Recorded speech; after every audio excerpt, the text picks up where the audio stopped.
नमस्कार, माझे नाव तेजश्री उत्तम कांबळे, राहणार चिंचोडे।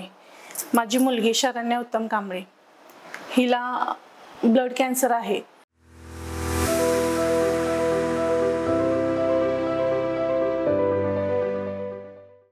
सुरुवातीला फक्त तापच येत होता। ताप आल्यानंतर घरगुती औषध घरात लहान मुलांची जी असतात ती आम्ही घातली, 2 दिवस घातली, पण त्याने ताप काही तिचा कमी येईना।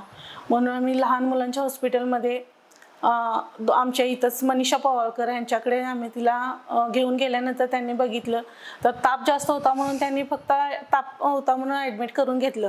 पण नंतर त्यांनी ब्लड टेस्ट वगैरे केले, एक्सरे केले छातीचे, त्यानंतर त्या म्हटले की मला अशी शंका वाटते की तिला ब्लड कॅन्सर आहे असं म्हटले त्या आम्हाला। पण आम्हाला ते काही खरं वाटलं नाही म्हणून आम्ही तिथं एक दिवस ठेवली, तिला एक रात्र ठेवली। त्यांनी आम्हाला सांगितलं की तिच्या तांबड्या पांढऱ्या पेशी पूर्ण कमी झाले, त्या रक्त गोठले, लिव्हरला सूज आहे, पानतळी सुजली आहे असं सांगितले, निमोनिया झालाय, त्यामुळे तिला श्वास घ्यायला त्रास होतोय आणि त्यामुळे तिला एक रात्र तिला ICU मध्ये ठेवून तिला पेशी चढवायला चालू केलेल्या। नंतर दुसऱ्या दिवशी त्यांनी आम्हाला सांगितले की तुम्ही पेशंट CPR घेऊन जा, कारण पैशाचा प्रॉब्लेम जास्त येणार, कारण पैसे ह्याच्यासाठी खूप लागणार, तुम्ही CPR घेऊन जा। पण आम्ही तिथून डिस्चार्ज घेऊन तिला DY पाटील हॉस्पिटलला नेलं। DY पाटीलला नेल्यानंतर पूर्ण तिच्या ब्लड टेस्ट वगैरे सगळ्या झाल्या आणि ज्या मनीषा पवाळकर यांनी रिपोर्ट दिले होते त्याच्या रिपोर्टनुसार त्यांनी सांगितले की तिला ब्लड कॅन्सरच आहे असं सांगितलं। पण तिला श्वास घ्यायला त्रास होत असल्यामुळे त्यांनी तिला ICU मध्ये 8 दिवस ठेवली। 8 दिवस ICU मध्ये ठेवल्यानंतर ते म्हटले की तिची टेस्ट ह्याला जाऊ दे, मुंबईला जाऊ दे, टाटा हॉस्पिटलला। ती टेस्ट 6 दिवसांनी त्याचा रिपोर्ट येणार असं आम्हाला सांगितलं त्यांनी, आणि त्यांनी तिथं ट्रीटमेंट चालू केली, तिला पेशी चढवायला चालू केल्या, ब्लड चढवायला चालू केलं, ब्लड वगैरे चालूच होतं, पण तिचा ताप काही कमी येत नव्हता। नंतर 4 दिवसांनी तिचा ताप थोडासा कमी आला, पण आम्हाला तिथं सुद्धा त्यांनी सांगितले की तिला ब्लड कॅन्सरच आहे आणि तुम्ही टाटा हॉस्पिटलला मुंबईला तिला घेऊन जा असं सांगितलं आम्हाला त्यांनी।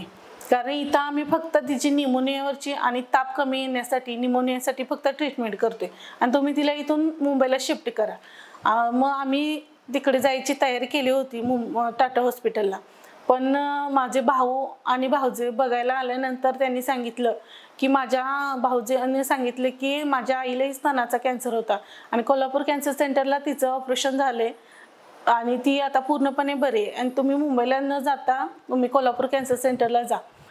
त्यानंतर तिचे पप्पा आणि आमच्या घरातले सगळे येऊन इथं चौकशी करून गेले। DY पाटील मधल्या प्रीती मॅडम यांनी आम्हाला गणपुले सर यांना भेटण्यासाठी सांगितले होते। नंतर आम्ही गणपुले सरांना भेटायला आलो। गणपुले सरांनी सांगितले की काही होत नाही, की 70-80% मुलं बरी झालेली आहे त्याच्यातून आणि काही होत नाही, पेशंट तुम्ही घेऊन या। पेशंट आम्ही इथं घेऊन आल्यानंतर त्यांनी पेशंट बघितलं, आम्हाला सांगितले काही होत नाही, एकदम पूर्णपणे ती बरी होते आणि तिला काही होत नाही। तिचं किमोथेरपी वगैरे सगळी चालू झाल्यानंतर, किमोथेरपी हे आम्हाला काहीच माहिती नव्हतं, म्हणजे नेमकं काय किमोथेरपी, त्याचा काय त्रास होणार हे मी डॉक्टरांना विचारल्यानंतर ते म्हणाले की त्रास थोडासा होणार, तिला उलटी, ताप, मळमळ वगैरे, तोंड येणार असं होणार, पण ती जे आजार जो आहे आपण जे औषध देणार त्याच्यानंतर तिला त्रास तो होणारच असं आम्हाला सरांनी सांगितलं होतं। असं सांगून अभिजित गणपुले सरांनी आमचं सांत्वन केलं आणि तिची तेव्हापासून 16 ऑगस्टपासून तिची ट्रीटमेंट चालू झाली। तिचं बोन मॅरो, सेंट्रल लाईन वगैरे सगळे करून घेतलं। त्यानंतर आम्हाला 1 महिना आम्ही कोल्हापूर कॅन्सर सेंटर इथे उपचारासाठी थांबलो होतो।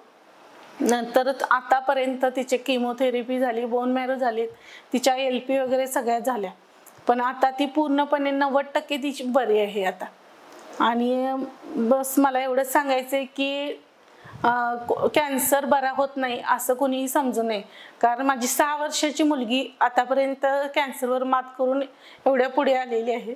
त्यामुळे कॅन्सर हा बरा होतो की योग्य ती ट्रीटमेंट घेतली, डॉक्टरांचा योग्य तो सल्ला घेऊन योग्य ती ट्रीटमेंट जर घेतली तर कॅन्सर हा पूर्णपणे बरा होतो। बस मला एवढंच सांगायचं आहे।